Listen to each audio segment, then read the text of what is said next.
तरफ ईडी जिसने अपनी दलीलों के जरिए सुप्रीम कोर्ट को यह बताया कि मामला कोयला घोटाले से जुड़ा हुआ है, जिसने सुप्रीम कोर्ट को यह बताया कि जांच कोयला घोटाले से जुड़ी हुई की जा रही थी। लेकिन आखिरकार मुख्यमंत्री ममता बनर्जी क्या छिपाना चाहती थी कि जांच में उन्होंने अड़चन डाली और जांच से जुड़े दस्तावेज लेकर वो चली गई। अब इसी को डिस्क्रेडिट करने के लिए जो दूसरा पक्ष है, जाहिर सी बात है उसकी तरफ से जो दलीलें आएंगी वो ये बताने की कोशिश अब की जा रही है अपनी दलीलों से कि साहब आईपैक जो है वो राजनीतिक कामकाज तृणमूल कांग्रेस जो ममता बनर्जी की पार्टी है उसका देख रहा था। और साथ ही वो सवाल उठा रहा है टाइमिंग को लेकर कि आखिरकार अचानक से एन चुनाव से पहले ही इस मामले में ईडी को जांच की वहां जाने की क्या जरूरत थी। और साथ ही महत्वपूर्ण यह हो जाता है कि यह पूरा मामला क्या मेंटेनेबिलिटी को लेकर इसकी जो सवाल उठाया गया है कपिल सिब्बल की तरफ से, क्या यह सुना जाना चाहिए सुप्रीम कोर्ट में या नहीं। और यह सवाल इस आधार पर कि मामला तो हाईकोर्ट में सुना जाना चाहिए। हालांकि हाईकोर्ट में कल ईडी की तरफ से खुद इस मामले को अडजर्न करवा दिया गया था, कहते हुए कि मामला सुप्रीम कोर्ट में है। तो अब देखना होगा कि इस पूरे मामले पर आगे और दलीलें किस रूप में आगे बढ़ेंगी और सुप्रीम कोर्ट का इस पूरे मामले पर क्या रुख रहता है। फिलहाल दलीलें दी जा रही हैं कपिल सिब्बल की तरफ से और क्या कह रहे हैं वो जानते हैं अंकित गुप्ता से। अंकित, देखिए, कपिल सिब्बल ने ये तो साफ कर दिया है कि जहां पर छापेमारी हो रही थी वहां पर टीएमसी से जुड़े हुए कुछ गोपनीय दस्तावेज थे, इस वजह से ममता बनर्जी वहां पर गई हैं। आप कपिल सिब्बल क्या कह रहे हैं, 2024 से मामला ईडी के पास में, जो टाइमिंग का भी हम लोग जिक्र कर रहे थे, टाइमिंग को लेकर के सवाल कि 2024 से मामला ईडी के पास में है, 2026 में जब अगले 2-3 महीने बाद वहां पर चुनाव होने, विधानसभा चुनाव, तो उससे पहले जाने की क्या जरूरत थी। पार्टी अध्यक्ष को वहां जाने का पूरा अधिकार था। तो कपिल सिब्बल ये बता रहे हैं कि ममता बनर्जी वहां पर गई हैं तो उनके पास पूरा अधिकार था, क्योंकि उनकी पार्टी से जुड़े हुए कई गोपनीय दस्तावेज वहां पर रखे हुए थे। और बड़ी खबर इस वक्त देखिए, जो दलील दी जा रही है ममता बनर्जी के वकील की तरफ से, कपिल सिब्बल की तरफ से, वो कह रहे हैं कि साहब वो जगह जो है वो पार्टी ऑफिस का हिस्सा थी। अभी तक देखिए ये सवाल पूछा जा रहा था और घेराबंदी ममता बनर्जी की जा रही थी कि जो ईडी रेड कर रही थी वो तो आईपैक का दफ्तर था, वो तो एक कॉर्पोरेट का दफ्तर था, वो तो किसी पॉलिटिकल पार्टी का दफ्तर नहीं था। लेकिन अब दलील देखिए जो ममता बनर्जी के वकील कपिल सिब्बल की तरफ से अदालत के सामने रखी गई है। और कपिल सिब्बल अपनी दलील में यह कह रहे हैं कि वो आईपैक के ठिकाने जहां पर छापेमारी की जा रही थी वो दरअसल पॉलिटिकल ऑफिस का हिस्सा है। अंकित,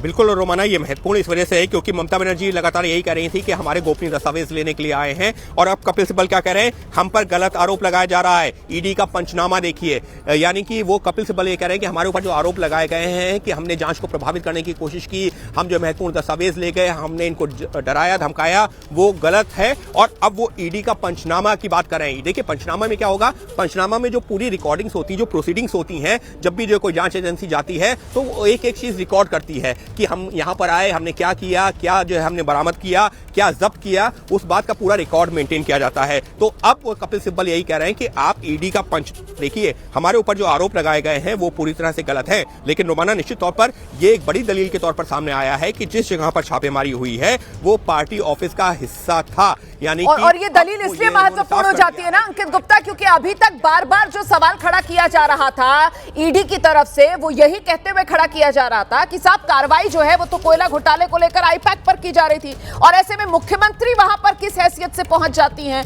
मुख्यमंत्री का कोई अधिकार नहीं बनता वहां पर जाने का। लेकिन अब अपनी दलीलों के जरिए ममता के वकील अदालत को यह बता रहे हैं कि वो आईपैक का जो दफ्तर है वो तो दरअसल तृणमूल कांग्रेस पार्टी का हिस्सा है, वो पार्टी ऑफिस का हिस्सा उसको बता रहे हैं। कपिल सिब्बल की तरफ से दलील ये दी जा रही है कि आईपैक जो है वो तृणमूल कांग्रेस का कामकाज देख रहा है और ऐसे में जो आईपैक का दफ्तर था वो पॉलिटिकल पार्टी का हिस्सा है। ये दलील अदालत में कितना टिकेगी कितना नहीं टिकेगी इसको लेकर तो फिलहाल इंतजार करना होगा। लेकिन कुल मिलाकर यहां पर अब बात ईडी के पंचनामे तक पहुंच चुकी है, क्योंकि यह कहा जा रहा है कपिल सिब्बल की तरफ से कि जो ईडी के वकील ने दावा किया कि महत्वपूर्ण दस्तावेज ममता बनर्जी ले गई, उसी पर कपिल सिब्बल कह रहे हैं कि आप पंचनामा देखिए, आगे दलीलें किस तरीके से रखी जा रही हैं। जरा जानते हैं अंकित गुप्ता से। अंकित,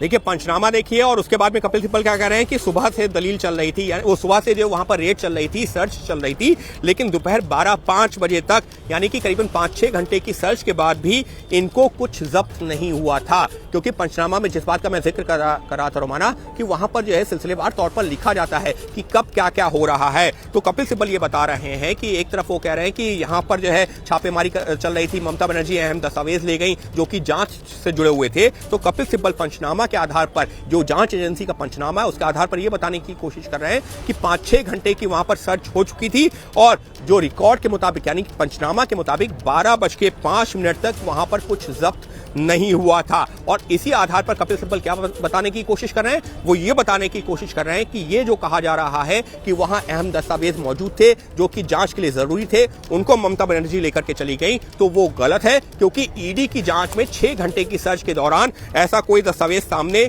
नहीं आया था। तो दोनों पक्षों की अपनी अपनी दलीलें हैं और कपिल सिब्बल यही बताने की कोशिश कर रहे हैं। देखिए रोमाना, उनकी वो वाली दलील फिर से मैं उस पर आना चाहूंगा क्योंकि अभी अपडेट आ रहा है हमारे पास में कि ये क्योंकि पॉलिटिकल पार्टी का हिस्सा है, दफ्तर का हिस्सा है, तो ऐसे में नैरेटिव क्या बनता है, एक पॉलिटिकल नैरेटिव की भी हमको बात करना जरूरी होगा। सुप्रीम कोर्ट में सुनवाई तो चली रही है क्योंकि लड़ाई जो सड़कों पर भी है, तो पॉलिटिकल नैरेटिव ये बनाने की कोशिश है कि देखिए चुनाव से ठीक पहले एक राजनीतिक दल के जो चुनावी कार्यालय है, जो उनका दफ्तर है, उस पर छापेमारी कर रही है जांच एजेंसी। और यह साफ तौर पर बताने की कोशिश है कि चुनाव से पहले राजनीति करने की कोशिश है। जो हमने जब राजनीतिक बयानबाजी सुनी है तो एक तरह से कपिल सिब्बल ने भले ही उसका जिक्र ना किया हो, लेकिन रोमाना हमको भी पता है कि कपिल सिब्बल वरिष्ठ वकील तो हैं ही, लेकिन जो है सांसद भी रहे हैं, उनको राजनीति का भी उतना ही अनुभव है। तो उन्होंने एक तरह से 2 बातें कोर्ट में कह दी हैं कि राजनीतिक तौर पर राजनीतिक दफ्तर पर छापेमारी की गई और 12 बजे तक 6 घंटे की पूछताछ के दौरान, सर्च के दौरान कुछ नहीं मिला। तो आखिर ये आरोप क्यों लगाए जा रहे हैं?